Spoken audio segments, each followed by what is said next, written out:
investigators are on the trail of a serial killer who's leaving behind a series of almost invisible clues.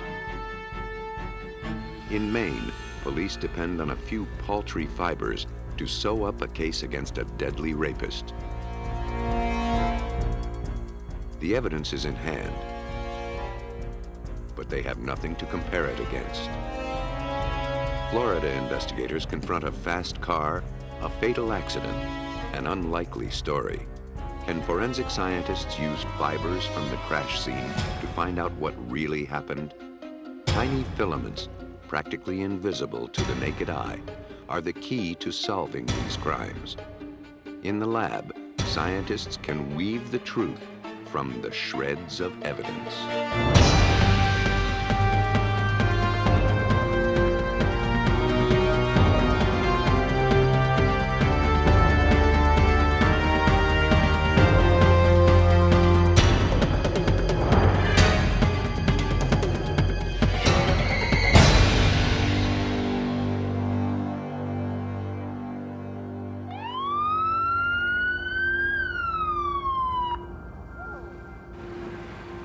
In 1981, a peaceful hike in the suburbs of Atlanta, Georgia, ended with a grim discovery. The body of a young man was lying at the edge of a field. For Atlanta police, it was the kind of scene that was becoming all too familiar. For 21 months, more than 24 bodies had turned up in fields, empty lots, and less traveled roads. The victims were young African-American males. Some were children. Most were strangled. At first, the crimes were investigated routinely. But as the murder count climbed, it became clear a serial killer was on the loose. He would leave few clues in his deadly wake. Parents of the victims demanded answers. And as more bodies turned up, police assembled a task force to find a link among the murders and to trace every clue. But the murders continued. Lawmen from the surrounding area joined citizens, even psychics, in the search for victims and their killer. A reward fund reached $100,000, but no one came forward to claim it. Racial tensions grew as panic gripped this southern city. Assuming the crimes were racially motivated, police looked for a white male, and the outcry for justice in the African-American community grew deafening.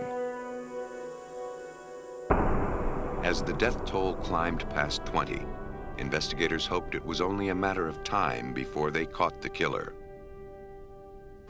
But time was their enemy, and they had few clues.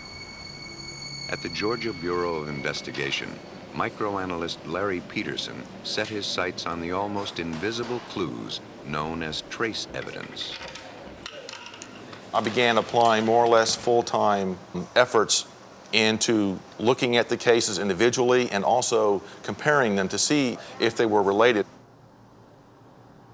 Peterson was counting on fiber evidence to be the common thread that bound killer and victims.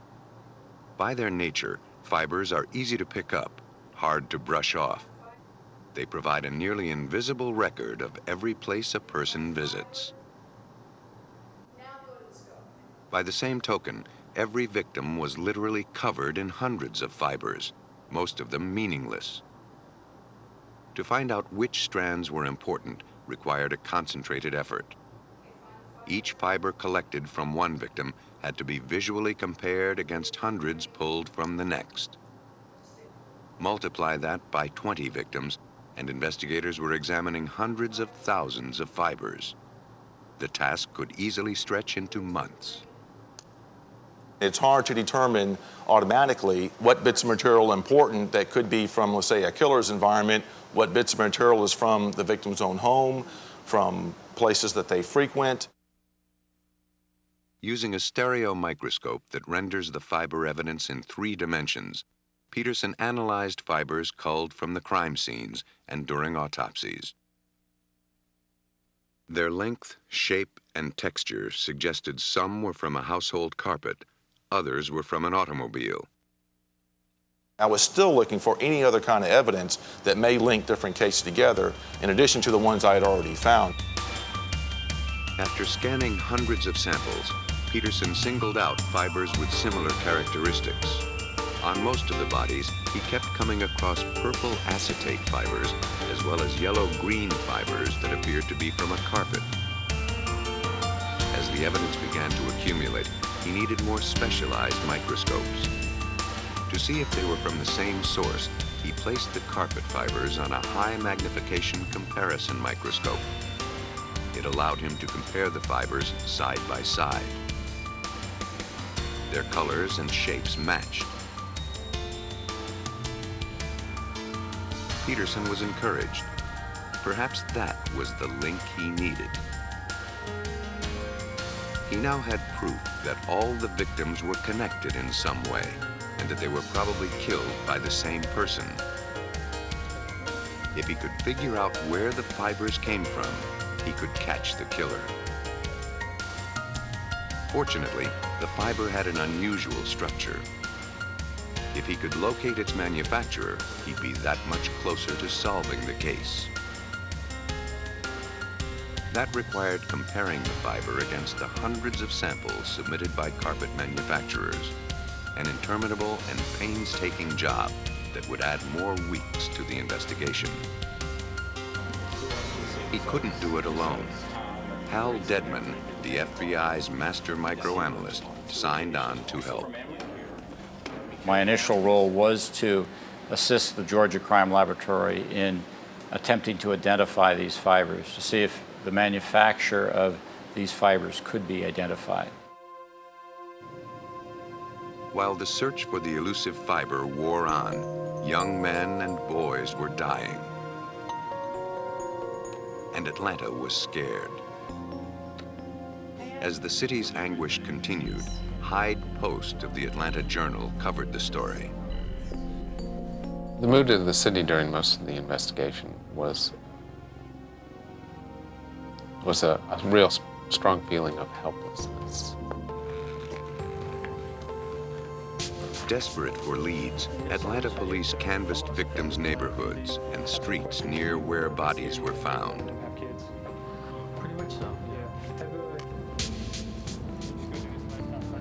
They questioned people door to door, looking for any piece of information that might help them. At night, patrol cars searched the neighborhoods looking for anyone suspicious. On the streets, police had few leads, but in the lab, microanalysts were getting closer to pinpointing an original source for the unique fiber. The media caught wind that investigators were using trace evidence to tie the Atlanta area murders together. But publishing the news didn't stop the killer. It only made him change his tactics. Suddenly, instead of in the woods or dumped by the roadside, the bodies began to show up in water. The victims found in the rivers were either nude or partially clothed. Was the murderer trying to eliminate fiber evidence from being traced back to him? Lawmen suspected as much. Without alerting the media, and armed with the knowledge that the killer was now disposing of the bodies in water, scores of police recruits staked out Atlanta's bridges. They were fishing for a murderer that had eluded them for 22 months. Week after week, the recruits would secretly assemble under the bridges to keep their vigil. For all their efforts, officers dubbed them trolls. All they could do was wait for the killer to strike again.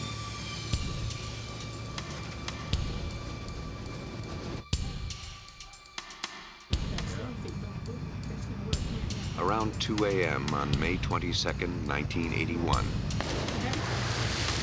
the calm along the Chattahoochee River was broken by a splash in the darkness. The trolls waiting under the James Jackson Parkway Bridge sprang into action to find the cause. But they could not see what made the splash.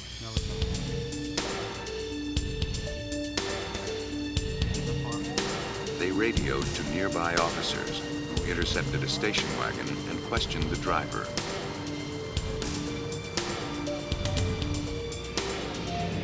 His name was Wayne Bertram Williams, a 23-year-old freelance photographer and self-proclaimed music promoter. Williams didn't fit the assumed profile of the killer. In fact, as a young black man, he was more likely to be a victim. Williams told police he was coming home from a nightclub where he went to hear a new act he was considering signing. As a matter of procedure, police searched his car, then took his name and address and sent him on his way.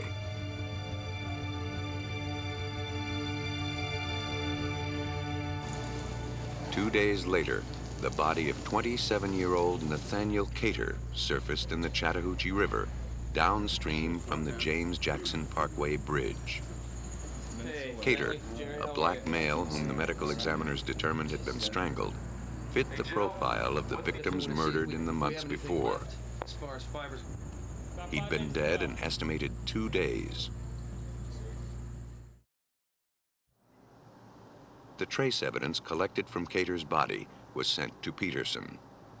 2 fibers had been extracted from the victim's hair. In structure, they matched those found on the other victims. But the color didn't match. It could have faded from the water, or it could have been a mismatch.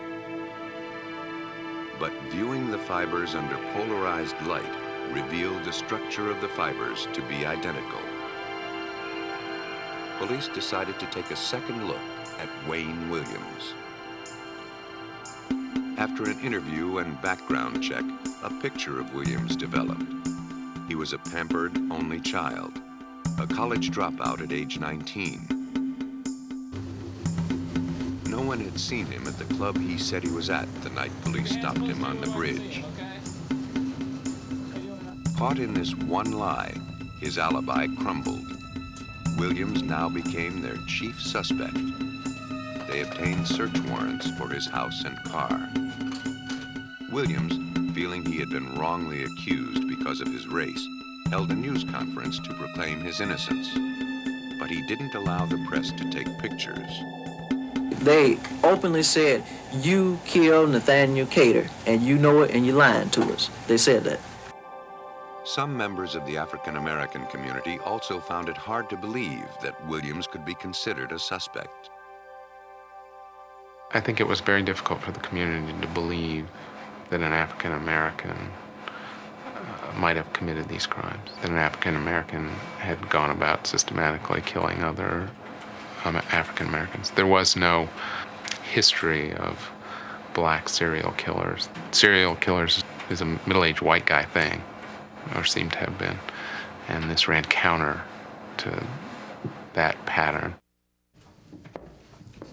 In the early 1980s, DNA testing wasn't available yet.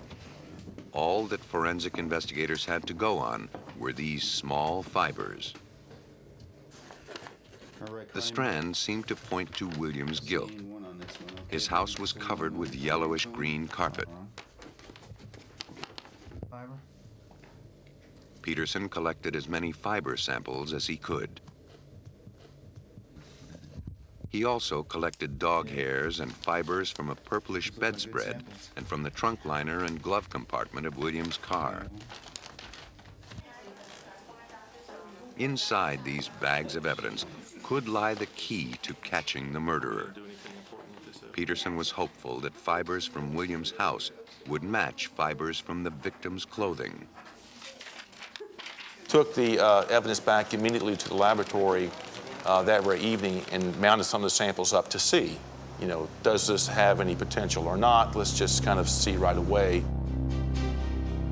the violet acetate, along with the green carpet fibers from Williams' home, matched the fibers found on nearly all of the victims so far. But as strong as that evidence seemed, it simply wasn't enough. To make their case, investigators faced a staggering challenge: to determine how many other people in Atlanta had the exact same carpet.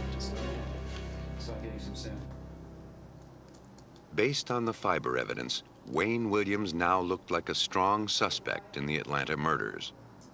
But anyone else in Atlanta with the same taste in yellow-green carpeting would be equally suspect. Police needed more to go on. They needed to find out how much of that particular yellow-green carpet was installed in Atlanta's homes. So they dug much deeper. Microscopic analysis of the fiber structure helped identify their manufacturer. The carpet was made in the early 70s, but that particular shade was produced for just 1 year.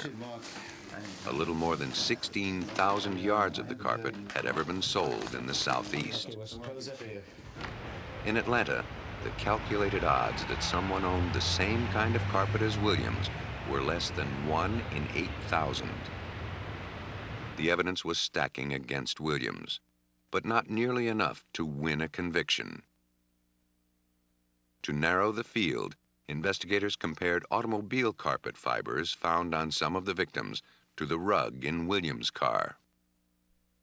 It was estimated that approximately 1 out of 3,500 cars in the Atlanta, Georgia area might be expected to have a carpet fiber like that found on many of the victims that were linked to Wayne Williams.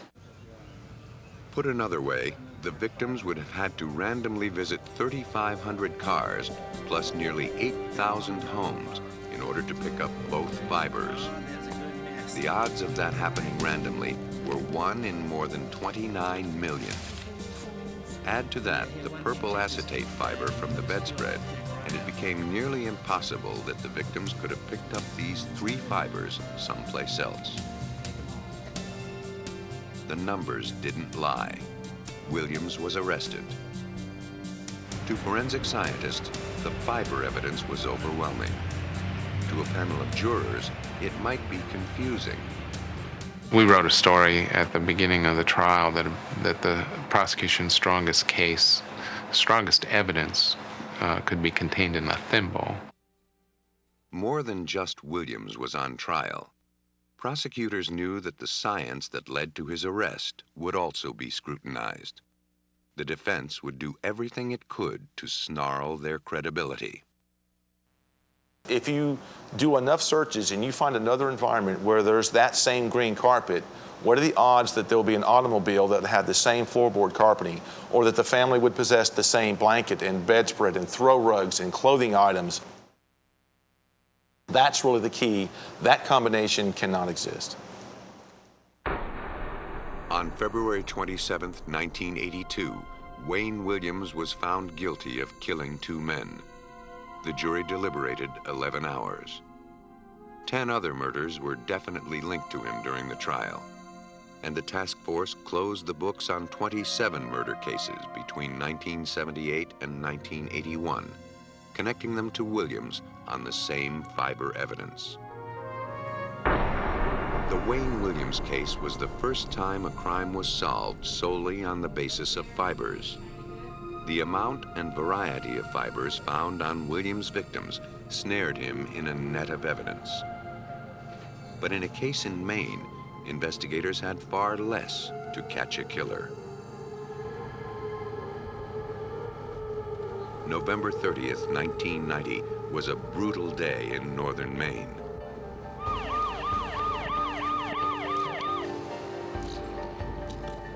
On that day, a worker at the Cummings Concrete Corporation in Alton called police after discovering the body of a young woman.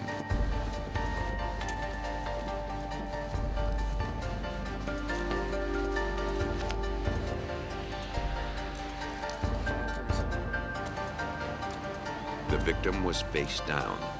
She was nude except for the socks on her feet. The rest of her clothes were piled nearby.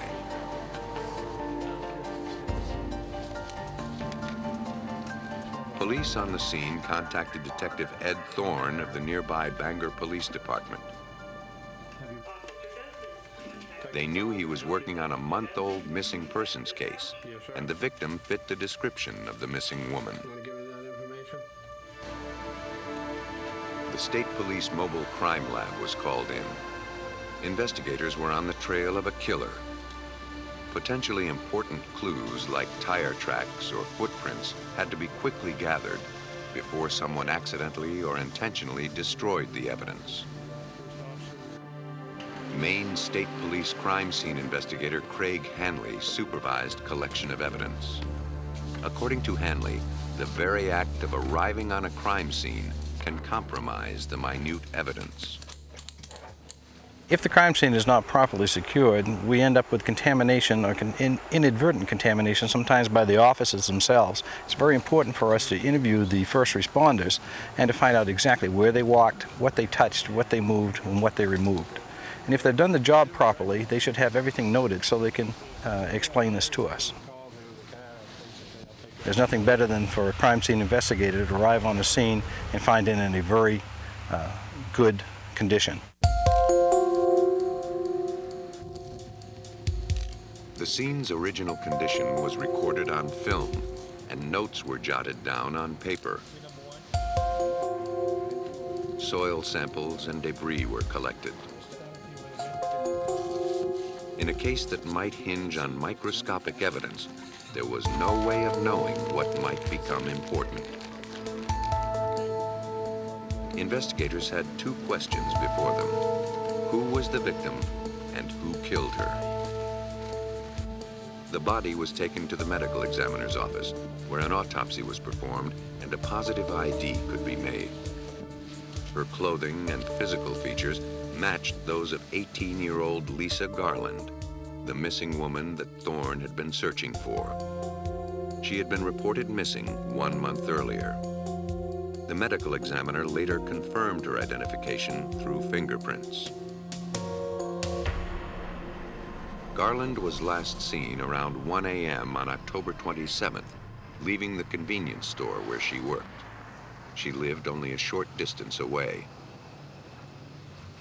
Bangor Police Detective Ed Thorne had reason to believe that Garland arrived at her apartment after she left the store. What happened then is an open question. From there, she would have walked or got a ride down to her residence, which is approximately 150 yards from the store. We know she arrived because her pocketbook, her keys to the house, some money, and all her belongings were there. The keys and valuables found in her house led police to believe that she had not left on her own. After a month, Detective Thorne and his colleague Bob Cameron saw their missing persons case turned into a homicide. The autopsy revealed the victim had been raped and killed by a blunt force to her head. Most of her internal organs were intact, preserved by the cool weather. At the Maine State Crime Laboratory, forensic chemist Chris Montagna analyzed trace evidence collected from the crime scene. Most notably, the socks the victim was wearing at the time of her death. He was hoping they would hold some small clue to the killer's identity. We knew that one of the key pieces of evidence that we're going to be looking at are these socks. I began to process the socks simply by doing a visual examination, seeing what I could find, if there was any hairs or fibers, grass, anything that might be from the environment of the perpetrator. He found maroon fibers. Experience told him they were from the carpet of an automobile. In terms of clues, it wasn't much. But Montagna felt the entire case could hang by this one thread of evidence. In July 1991, a 15-year-old girl was riding her bike on a lonely road in York, Maine, more than 200 miles south of Bangor. A car slowly approached and forced her off the road. She fell into the grassy embankment. The driver got out of the car and dragged the girl into the woods. There, he raped her, stabbed her, and left her for dead. Amazingly, she survived.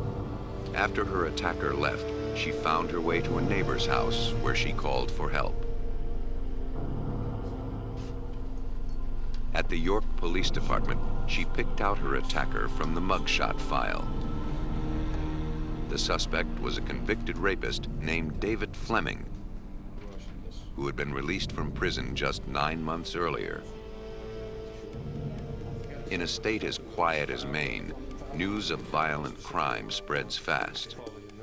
After months of chasing dead-end leads to find Lisa Garland's killer, Detective Thorne heard about the violent rape in York.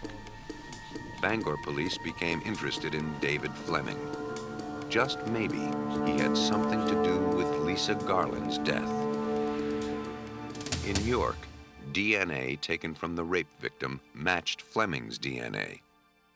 Fleming pleaded guilty to raping and assaulting the young woman in York. He was sentenced to 80 years. The Lisa Garland murder case was still open. Bangor detectives believed that if they could match Fleming's DNA to samples collected at the crime scene, they'd have their man. But the DNA would have to wait. In the early 1990s, DNA testing could take months. Today, it takes weeks. If police were to prove that David Fleming killed Lisa Garland, they would need to rely on more conventional evidence. In this case, carpet fibers extracted from David Fleming's car. The fibers were sent to chemist Chris Montagna. He compared them with the ones found 8 months earlier on Lisa Garland's socks. Montagna placed each fiber on a separate stage of a comparison microscope to analyze them side by side. With a few adjustments, he could see that the pattern of dark and light stripes in the fibers lined up. When laid end to end, the fibers looked like one continuous strand, indicating that they came from the same source. It looked like the breakthrough investigators needed. The match allowed detectives Thorne and Cameron to trace 8-month-old evidence back to David Fleming. Detective Bob Cameron understood the importance of the fiber evidence. The fiber that was found on the victim's sock, that was matched to the carpeting on the vehicle that Fleming had been driving. And it narrowed it down considerably because the fiber that matched to the carpet in the car was the only year that they had put that color carpeting in those vehicles. The results were now conclusive. The fibers matched. But would this single shred of evidence be enough to convince a jury beyond a reasonable doubt? Fortunately, an overlooked piece of evidence was found in the victim's body bag. It was a small chip of wood, hardly worth keeping. But Montagna noticed that it had been squared off, leading him to believe that the wood had been machined. Successful once with carpet fibers, Montagna asked the investigators to again comb through Fleming's car, to look this time for a speck of matching wood. Inside the trunk, covered by a large cloth, lay small hand-carved wooden boats. Fleming learned to craft wood during his previous prison stints. Montagna sent the chip and the boats for analysis. The results again looked bad for Fleming. The chip was made of white pine, and so were the model boats. The wood had all been machined the same way. Now there were two strong reasons to link Fleming to Lisa Garland. The fiber evidence and the wood chip showed that Garland was in Fleming's car. But none of this evidence proved that he raped and murdered her. Establishing that Fleming killed her would be much more difficult. He appeared to have an airtight alibi. Around the same time Lisa Garland disappeared, he was in the hospital with serious injuries. Lisa Garland was last seen alive when she finished her shift at the convenience store in Bangor around 1 a.m. on October 27th. At around 6 a.m. that same day, David Fleming was involved in a car accident that left him hospitalized for 2 weeks. Fiber evidence showed that Garland was in Fleming's car. But to prove he was her killer, detectives had to pinpoint exactly when she could have been there. Fleming would have had 2 chances to abduct Garland.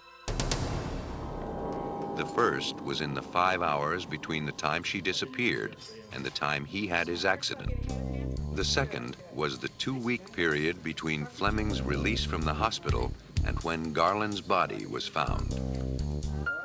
An examination revealed that she was killed shortly after she was raped, but the cold weather had preserved her body and made it impossible to determine how long she'd been dead.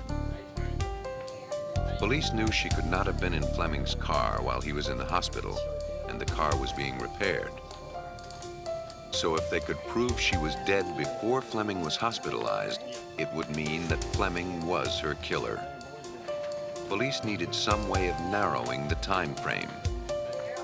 Bangor police learned that an aerial photo of the crime scene was taken 2 weeks before the victim's body was found. While examining the photos, investigators made a startling discovery. At first, it was blurry and indistinct, but an enlargement brought it into focus. There, in the pit, lay the body of Lisa Garland. Here was photographic proof that the victim was dead before Fleming was hospitalized. That meant she must have been in his car before his accident. The fiber had placed Garland in Fleming's car. The photograph established the time of death. All indications pointed to Fleming as the killer. Detectives Thorne and Cameron felt they now had all the evidence they needed to win a conviction. Then came the clincher. The analysis of the DNA from the crime scene came back from the lab. The DNA test was done at the FBI lab, and the results were that Fleming was definitely a match. At the trial, the events of that night were reconstructed by the prosecution, based on police speculation. Lisa Garland did make it home just after 1 o'clock in the morning on October 27th. David Fleming had followed her from the store. As she walked into her apartment, she forgot to lock the door behind her, a simple mistake that would prove fatal. David Fleming saw his opportunity.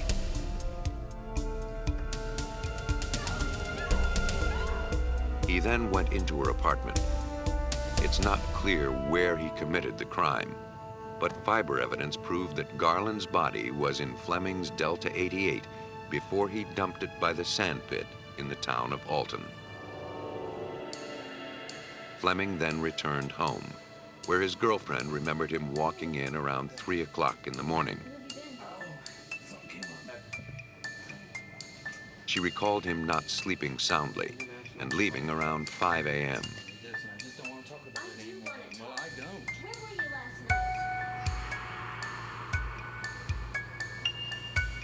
About an hour later, Fleming got into an accident with an 18-wheeler. He was out of commission for 2 weeks, but the evidence showed he had already committed his crime. The fiber evidence linked the victim to his car. The photograph established an approximate time of her death. And the car accident closed his window of opportunity to just a sliver. On March 22, 1995, David Fleming was convicted of raping and murdering Lisa Garland. He is serving a life sentence on top of the 80 years for the rape in York. In case after case, fiber evidence has linked victims to their killers. But in a case in Florida, investigators relied on fibers to reconstruct the circumstances of a fatal car accident.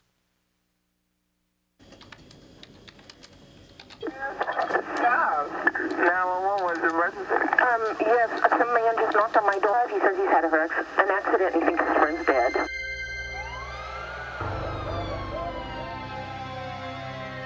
On a road in Tallahassee, Florida in 1994, a mild October evening turned terribly tragic.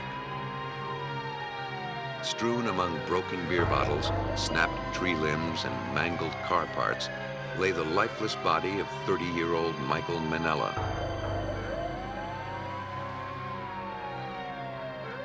A second victim, named Curtis Davidson, was able to summon help before returning to the scene and collapsing. As paramedics treated Davidson, Tallahassee police sized up the scene of the fatal accident. For crash investigators, time is even more critical than at a homicide investigation. At a homicide, officers can cordon off the crime scene and return to it later. Not so with a car wreck. Officers get just one chance to collect evidence. Traffic must return to normal as soon as possible. Crash investigators often rely on eyewitness accounts as a first source of information.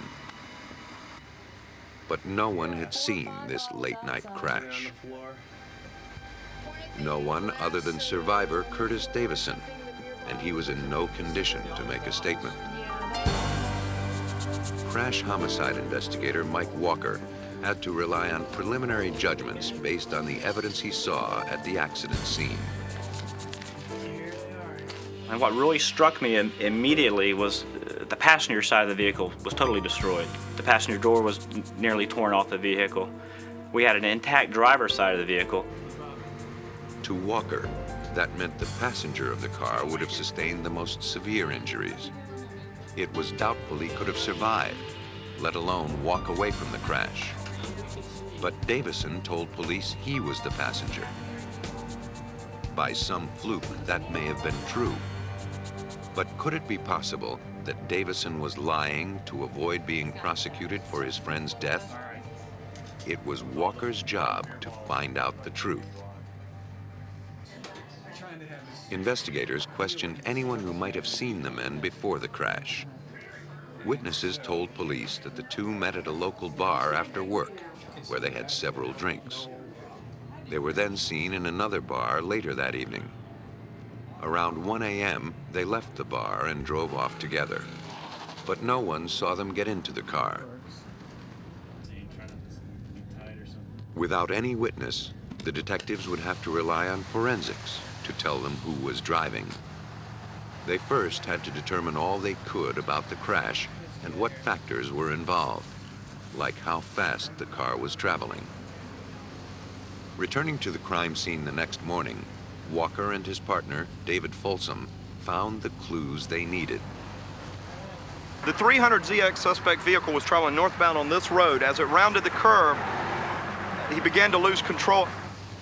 The driver turned the wheel to follow the curve, but the car's inertia kept it moving forward. As it left the road, it began to spin.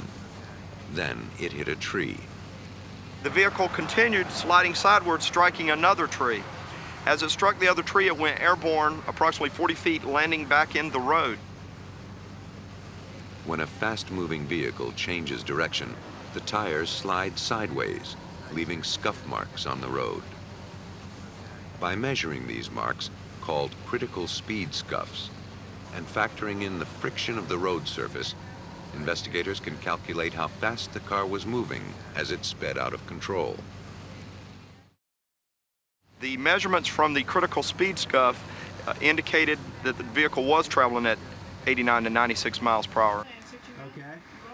Almost from the start of the investigation, police had a hunch alcohol played a role. Broken beer bottles were found at the scene, and paramedics and officers detected alcohol on Davidson's breath and on Manella's body.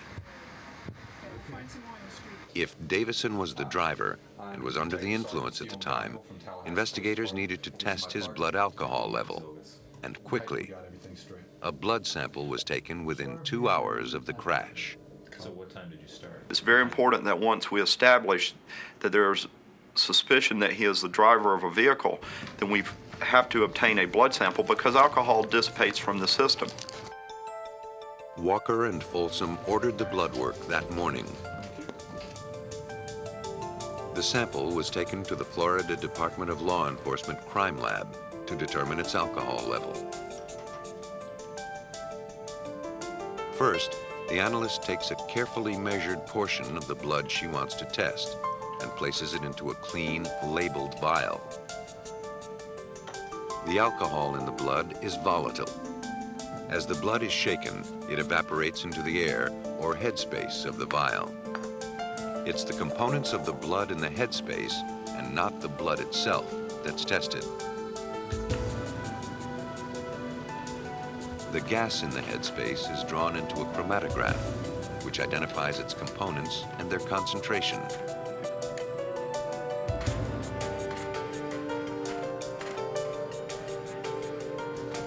The computer looks specifically for alcohol in the blood gases. In 10 minutes, it provides a reading. The results showed Davidson's blood alcohol level at 0.04, safely below Florida's legal limit. But that was the level when his blood was drawn at the hospital, not the level he had at the time of the accident.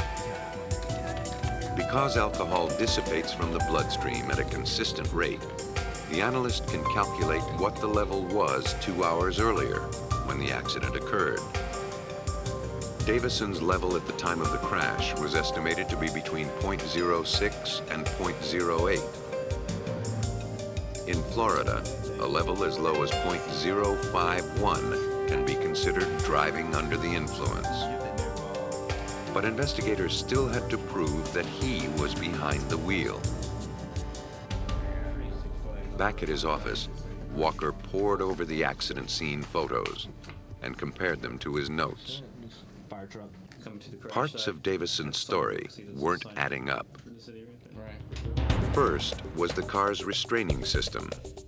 Walker recalled the driver's side airbag had been deployed. Airbags, by design, pin the driver in place. If Manella were driving, it seemed unlikely he'd have been thrown from the vehicle.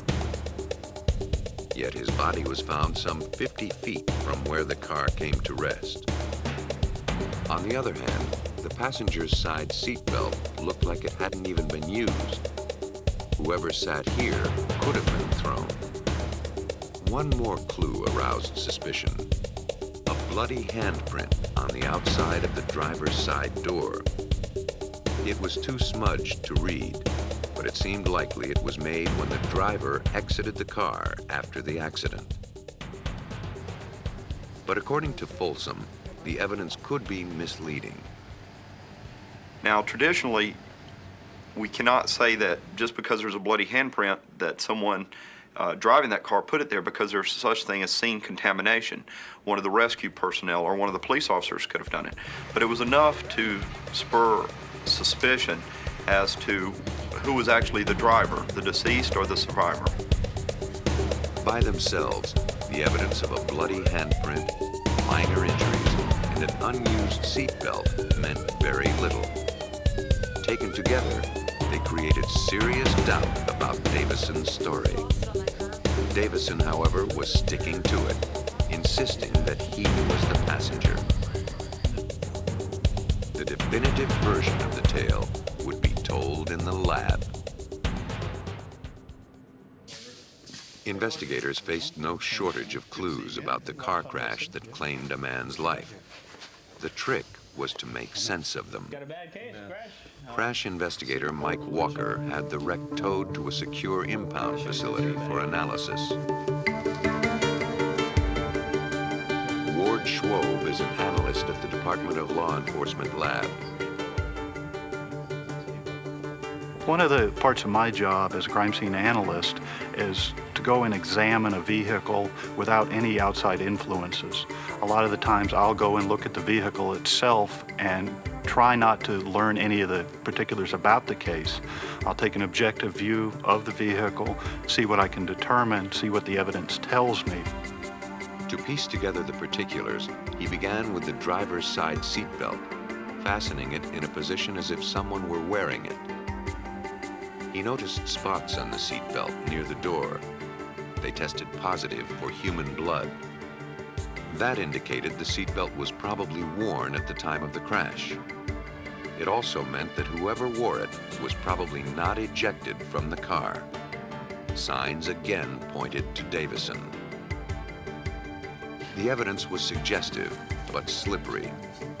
Even if the blood proved to be Davidson's, the defense could argue that it could have spattered onto the belt while the car was spinning, or that Davidson could have bled on it after the crash as he staggered around the car.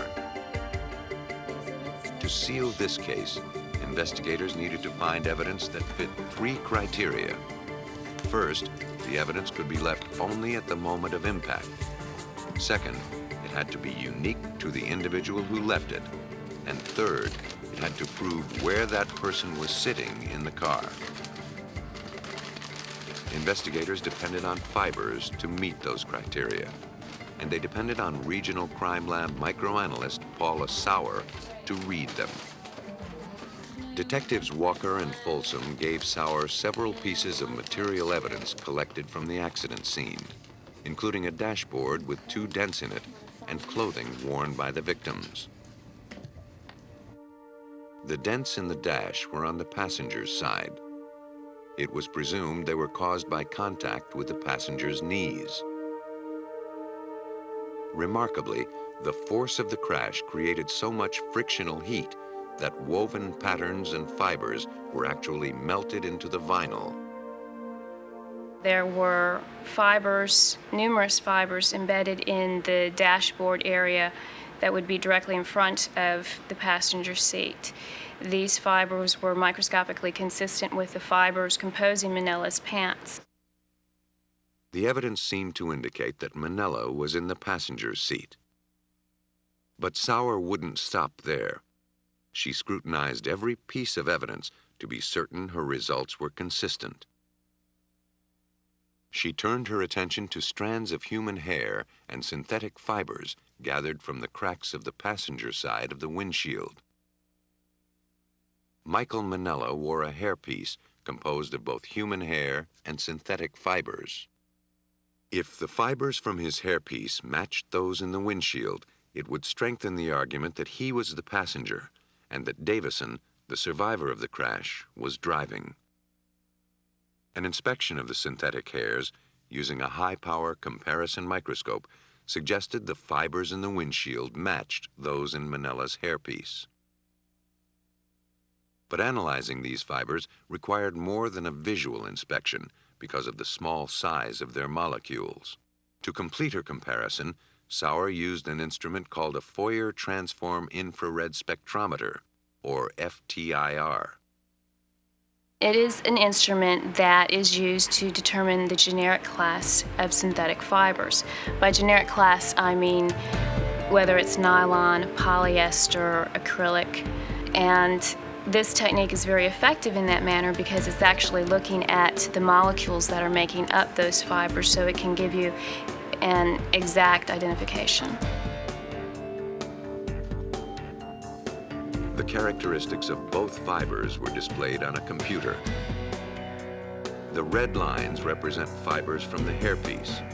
The green lines represent fibers pulled from the windshield. In every way, they were identical. So far, all indications were that Manella was in the passenger seat. If that were true, it meant Davidson would have left his mark in the area of the driver's seat, most likely on the airbag, which would have deployed at over 100 miles per hour. Sauer analyzed fibers clinging to the tightly woven fabric of the airbag. She found 9 fibers matching the fabric of Davidson's pants. Her her conclusion, Davison was driving. Paula Sauer used her sophisticated optics to put the accident scene into focus.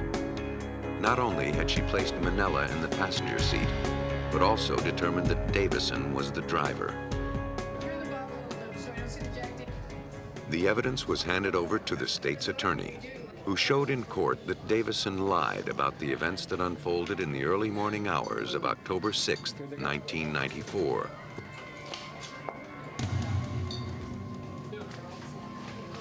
The prosecution's theory was that after a night of drinking, it was Curtis Davidson who got behind the wheel of Manella's Nissan 300ZX.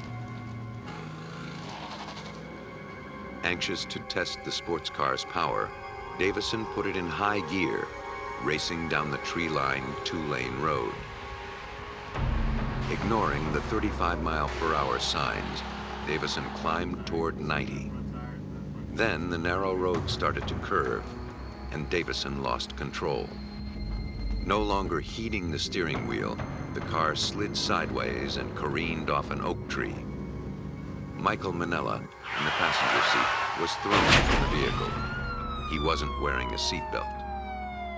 The sports car continued to spin out of control, smashing into another tree before coming to rest on the side of the road. Davison, saved by the airbag, crawled out of the car. He went around to the passenger side to look for Manella, his bloody left hand leaving a smear on the door. Manella was dead in the road. Davison went for help.